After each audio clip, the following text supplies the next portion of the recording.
Persona 5 Royal gets ready to show off its first live stream. We've got a ton of other great news to talk about as well on this episode of the JRPG Report.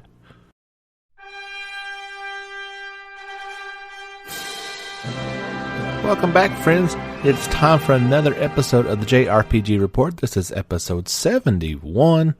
My name is James Fisher. Thank you so much for tuning in yet again for another week of fun news stories and happenings all around the JRPG world. We've got a bunch of stories to talk about. Nothing too major, but certainly some things we want to chat about. I want to give a brief update as if you've been tuning into the YouTube channel for any streams, we've been done with that for a few days as I wrapped up Cold Steel 2 and haven't really decided what to play next. I'm actually thinking I might take a JRPG short break and play through Spider-Man right fast. It's been sitting on my shelf staring at me for a while, so I might try that. But we are still putting out this podcast as a YouTube video each week with all the trailers that we talk about in the show. Of course, you can find those on our Facebook page as well. But if you just want to listen to the podcast and see all the videos and images that we're all in one place, head on over to our YouTube channel, JRPG Report. I do thank all you guys for subbing over there and liking, as well as on the Facebook. And don't forget, if you enjoy what you are hearing here, head over to wherever you listen to this podcast and leave us a review. I'd really appreciate that. That helps spread the word. But without further ado, let's get into some of the news. As of this recording, it is August 1st. So tomorrow, on August 2nd, we will get the first official live stream for Persona 5 Royal. You can catch it on YouTube as well. This will be at 2100 Japan Central Time. This will be, they'll have some new information and live gameplay as well. They say presenters will include a MC, freelance writer, and producer, Wada, for this live stream. So hopefully we will gain some new information about this title, as we're eagerly looking forward to it, and I will share next week about what we do find out about that. In the meantime, we did get a couple new trailers in the past week. We got the new trailer for Haru, and I've got go ahead and I'll make a blanket statement. If I talk about a trailer, it's on the Facebook page and it's on the YouTube, so check them out. And we even got a new trailer for Morgana, or I guess Mona as they call him in Japan. Cute little kitty. You can check that out. But they also released a batch of about 50 new images. This featured not only the protagonist, but Riju, Sakamoto, An, Yasuki, and their personas, the third school semester battles, and the new location of Kinchikuji. I've got the trailer, or not the trailer, but I've got this story linked on the Facebook page. So if you want a direct link to it and all those images, you can check it out. I'm guessing this is going to be some of the things that they preview during this live stream. I guess it'd be a bit too much to hope for a Western release date during this. As we get closer and closer to the Halloween Japan launch, I'm kind of guessing when that finally happens, that's when we may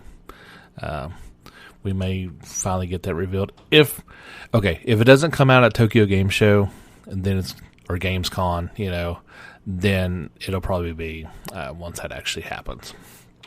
So looking forward to getting some new information about Persona 5 Royal. Eagerly anticipating that came out. So we got some other quick stories to talk about. There was some new screenshots. Marvelous released some new screenshots for Story of Seasons, Friends of Mineral Town. That included the bachelorettes Mary and Ellie, bachelorettes, Mary and Ellie, bachelors, Gray and Doctor, farming, animal raising, town shops, and seasonal events. Story of Season Friends of Middletown is due out on the Switch in Japan on October 17th, in North America and Europe at a later date. If you guys are interested, you can check that out. I'll be sure and link it on the Facebook page as well. One other not Persona 5, but we did have some Dragon Quest news in the form of... This is the only time you'll catch me talking about Super Smash Bros., by the way. But the Dragon Quest XI hero is now available as a playable character on Super Smash Bros. So if you are a fan of both of those, you can now play with your hero. Very cool stuff. I believe that was the only Dragon Quest news we had for the week. We got another image from Final Fantasy VII Remake, this time showing off the Shinra building, like they did last time with the subway image. This has both the concept art and then what actually it looks like. They say in Final Fantasy VII Remake, Shinra Power Company has taken a hold of the world after seeing rapid growth due to Mako energy being harvested. So this is the Section 1 station, and it is impressive. I've got both those images linked for you. I love seeing the concept art for these things, and then they really nailed the end game on this one.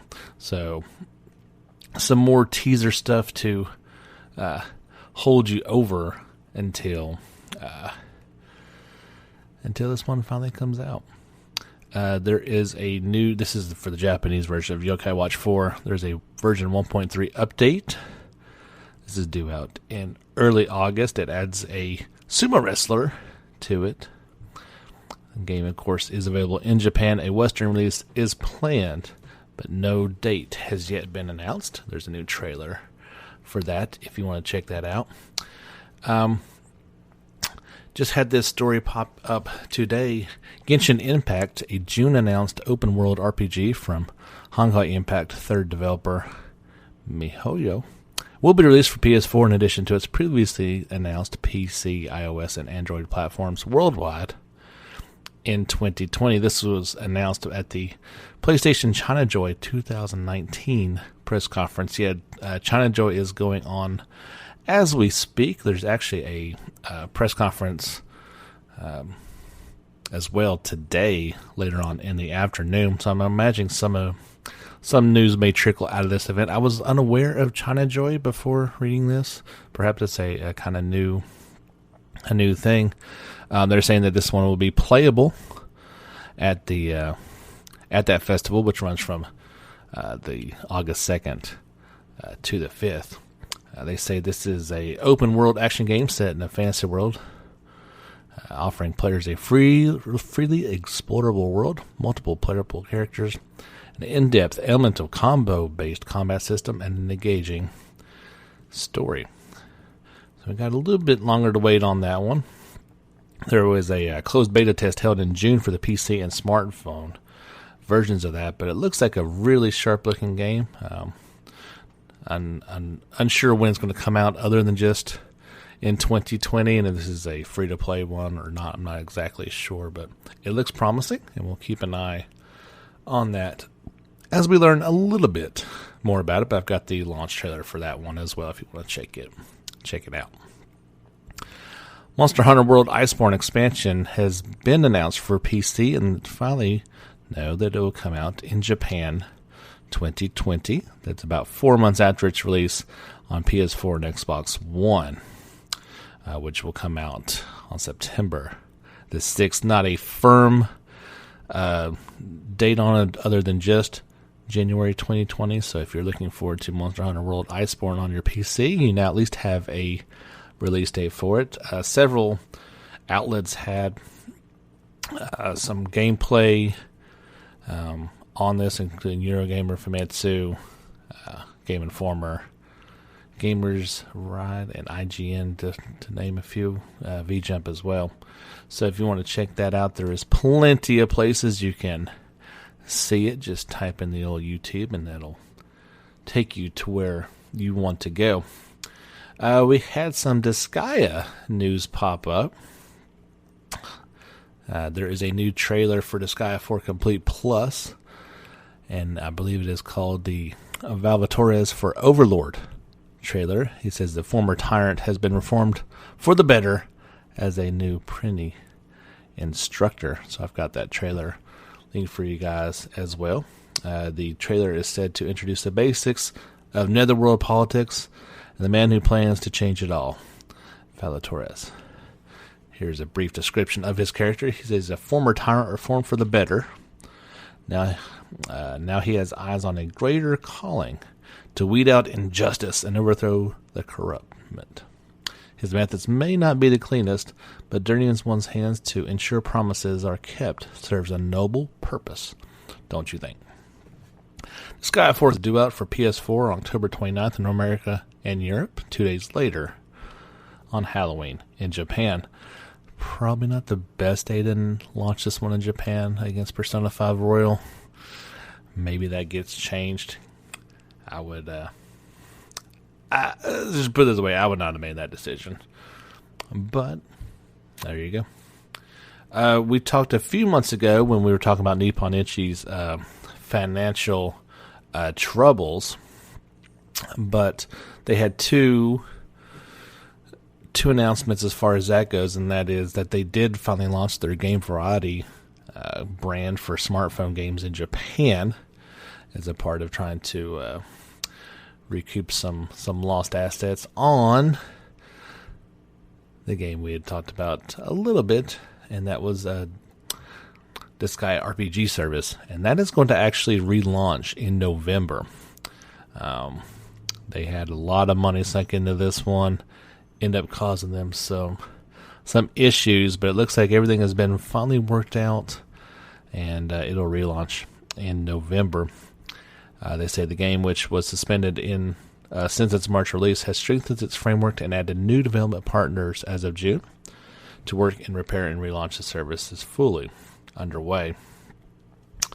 So it looks like they're going to try to redo this one, and hopefully, for the sake of the company, it'll work out better than the last time. Another story we teased in a previous episode that may be coming, and that is Yokai Watch 1.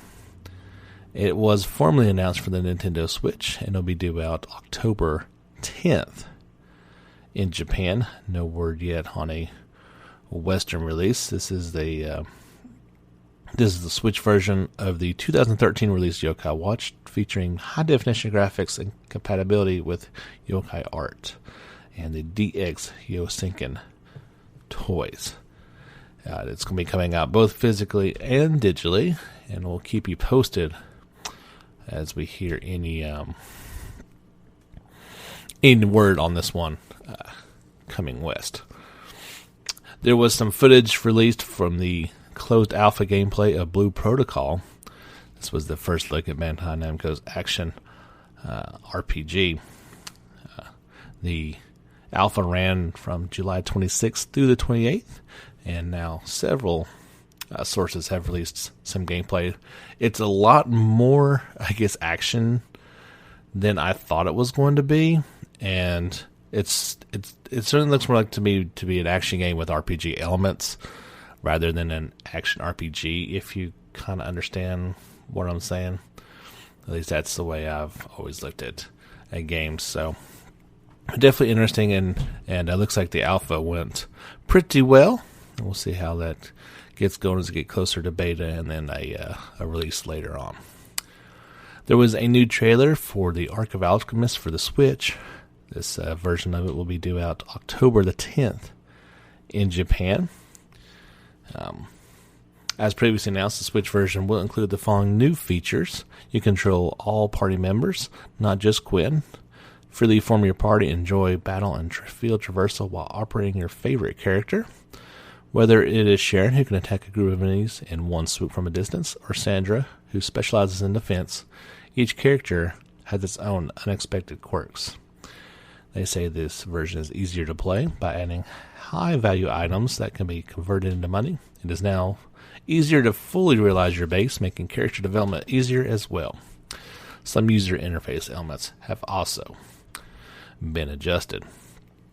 So it looks like that one's coming out on October 10th in Japan. Again, I'll keep you posted on a Western release one if it does happen. May not happen for this one, but we will wait and see. But I've also got that trailer linked for you guys. Rune Factory 5 released a teaser trailer. It says it's a look at a house and some monsters. The trailer features an exterior of a house, new 3D modeled and 2D illustrated monsters, and silhouettes of the main characters. Marvelous also announced that you can use your save data from Rune Factory 4 Special when playing Rune Factory 5, and that 2 guest characters from Rune Factory 4 will appear in the game. Rune Factory 5 is due out for Switch in 2020 in Japan. I've got that trailer linked on Facebook for you guys as well. Omega Labyrinth Life and Labyrinth Life will be coming west on August the 1st. D3 publisher will release the Matrix software developed dungeon RPG Omega Labyrinth Life for Switch via the Nintendo eShop, and Labyrinth Life for PS4 via the PlayStation Store in the West day and date, with its Japanese release on October 1st, the publisher announced. For those who prefer the physical edition, H2 Interactive will release the game in Southwest Asia with English support for both the standard PS4 and Switch and limited PS4 and Switch editions on the same day. About the game, D3 publisher aims to deliver a lewd, busty, and hardcore roguelike experience utilizing turn-based tactics and growing powers that are bestowed within each maiden. This is a mature game. There's some very interesting gameplay elements. At its heart, it's a JRPG. It is a little twisted, to say the least, but always glad to see these games make it west so that we can enjoy them should we want to. But yeah, let me come out the same day digitally on August the 1st. That would be today. So if you're interested in it, go to your eShop or the PlayStation Store and you can download away. We got some news from the live stream that happened last week about Project Sakura Wars. And let me scroll to the top here. It will launch for PlayStation 4 on December 12th in Japan for 8,800 yen. Sega announced. I'm going to do some quick conversion. You can see what that would be. A spring 2020 release has been previously announced for the game in PS4 and Europe. First print copies of Project Sakura Wars in Japan will include a PS4 theme featuring the game's main visual and theme song. There's also a limited edition for about 5,000 yen more, and a deluxe digital edition will also be available. The limited edition includes a Sakura Wars series song and art collection, which consists of the soundtrack CD featuring over 60 songs from the series' 6 titles, and an A4 size 72-page art book featuring illustrations from the series. A digital deluxe version will include the same content in data form. So there's a ton of information out there for you guys if you want to check that out, including images galore. They've been showing off a lot of this game here lately. It looks like they are ready to go here in just a few more months in Japan and sometime 2020 in the Americas.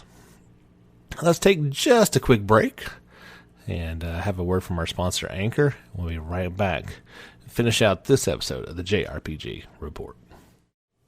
And before we finish up the show, let's quickly check into the Facebook or online world. We did have a new subscription to the YouTube channel. I want to thank Dirk for doing that. And we had a new like on the Facebook page. Thank you, Brian, for that.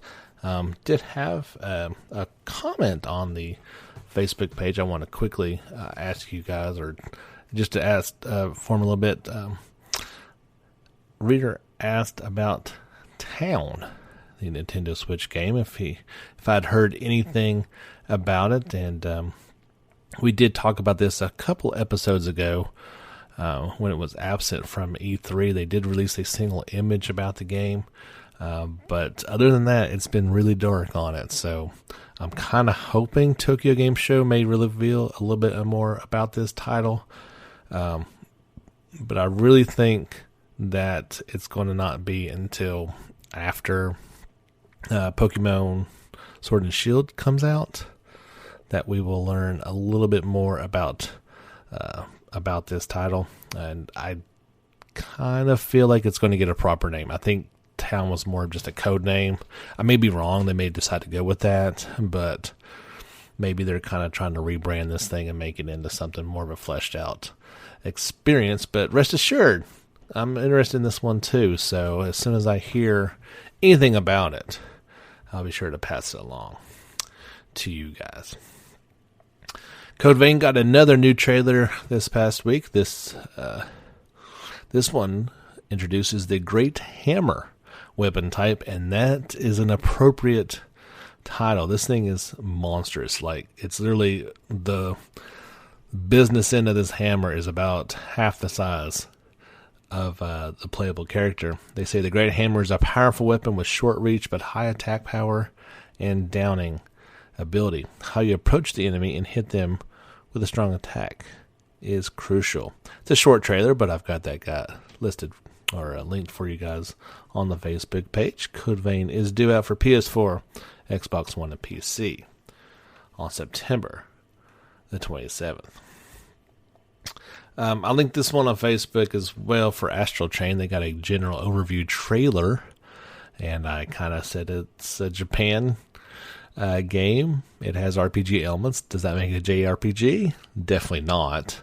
But it's a game that I'm certainly interested in and has some pretty cool aesthetics. It's not a typical JRPG as I define it, but it's a game that looks really awesome.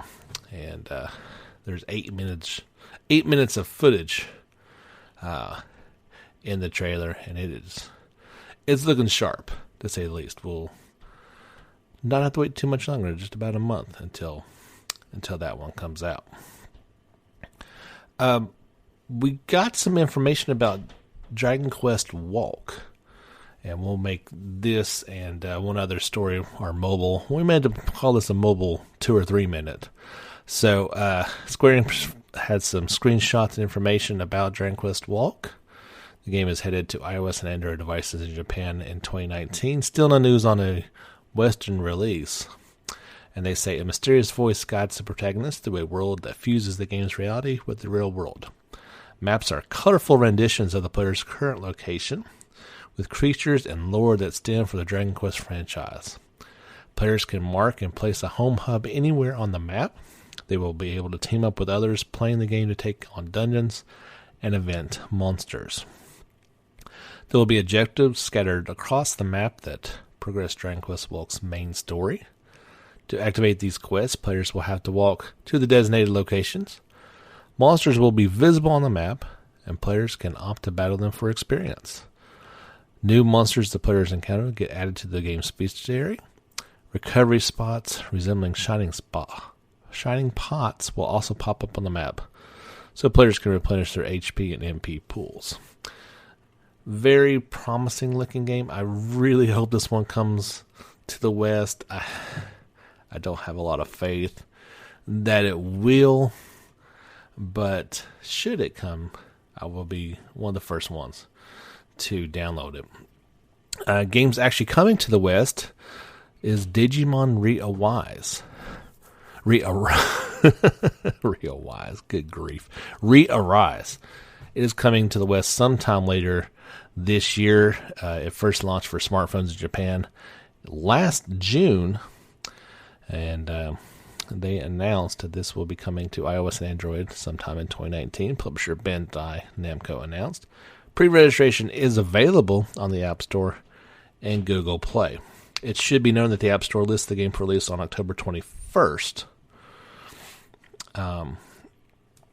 Now, they use a example from Bandai Namco's Gundam Battle, Gunpowder Warfare, was set for an August 21st release, but it actually launched on July 31st, so well before that. That being said, the official release date for this title is solely 2019. So if you're a Digimon fan, you will have a chance to play this on your Android or iOS device. They say it's a completely original story that follows Tamers and Digimon as they grow and deepen their friendships. So that'll wrap up the mobile couple minutes. We'll just call that today. We talked a little bit about Christ Tales back at E3 and how promising this game looked. Well, publisher Modius Games and developers Dreams Uncoordinated and Sick have announced new developer diary for the game, responding to consumer feedback for the PC demo released alongside the game's announcement at E3. The developer diary includes exclusive new gameplay information and addresses various players' feedback to the demo, the availability of which has been extended indefinitely due to the overwhelmingly positive reception from fans. Additionally, well, I was going to say this: the developers will host a 1-hour Reddit, but this was in the past. This happened on July 30th, so that has already come and gone. So I've got the link to that on the Facebook page. I'll check that out myself, as it's about 8 minutes long, so I'm going to give myself plenty of time to actually check that out. But it's good to know that they are listening and really wanting to make this game incredible. And it looks awesome. I cannot wait to check this one out when it finally does come out. Our weekly Atelier Raza update will round out our stories for this week. We talked briefly last week about the character Lala, and we've got some more information about her and some others as well as screenshots to go along with them this time. Lala is the female warrior shrouded in mystery who accompanies Impel. Together with Impel, Lala is a roaming female warrior who finds her way to Rasputin Village. Though she has a mysterious appearance, she is highly skilled in combat and agrees to teach Raza and her friends how to fight in real battles. She has a cool and composed demeanor. She uses words sparingly and keeps to the point. She seems to be surveying the ruins on Kirkin Island. We have a new character called Kylo Shinas. She's a strong-willed spirit user. A woman referred to as a spirit user is somewhat frail-looking. In order to protect something important, she continues to fight on her own. Raza and company will run into Kylo in unexpected places. We got an image and a description for Agatha Harmon. She is the top swordsman protecting the village, the leader of the Guardians that protect Rasputin Village. Among the Guardians, no one can match her skill with a sword. She is fair and just. While she respects public order, she is not cold-hearted and is quite popular among the villagers. She reliably watches over the considerable growth of the little brats that were once a handful. They've got some information about the linkage synthesis. They say in Atelier Raza, Everdarkness and the Secret Hideout features a completely revamped system interface, which clearly displays the required materials and effects that can be added to items at a glance. With this system, anyone can become a beginner alchemist. The new linkage synthesis system features a fixed number of sales that players can unlock via strategic item placement, extending a variety of different results imbued into the final product depending on the way the sale branches.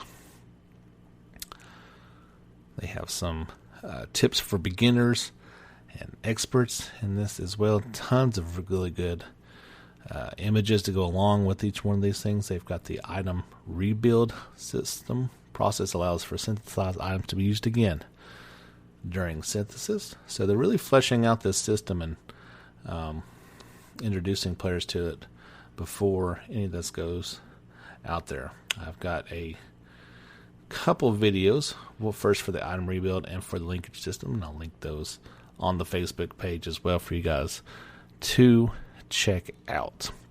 That's going to do it for episode 71. I do appreciate you guys listening as always.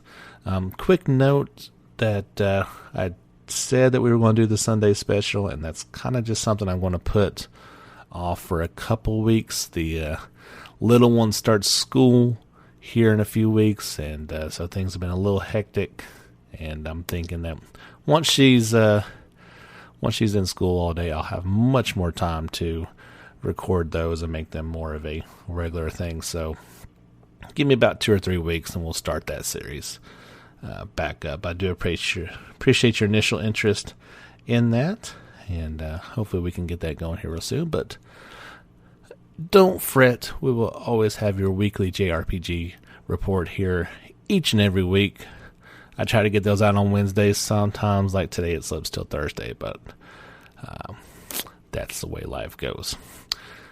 Thank you so much for listening to this, and be sure and check out Facebook, YouTube, all that good stuff. Give us a review. I am accepting listener support via Anchor. If you guys would do that, that would be incredibly appreciated. But that'll do it for this one. Thank you so much for tuning in, everyone. Until next time, get back out there and level up.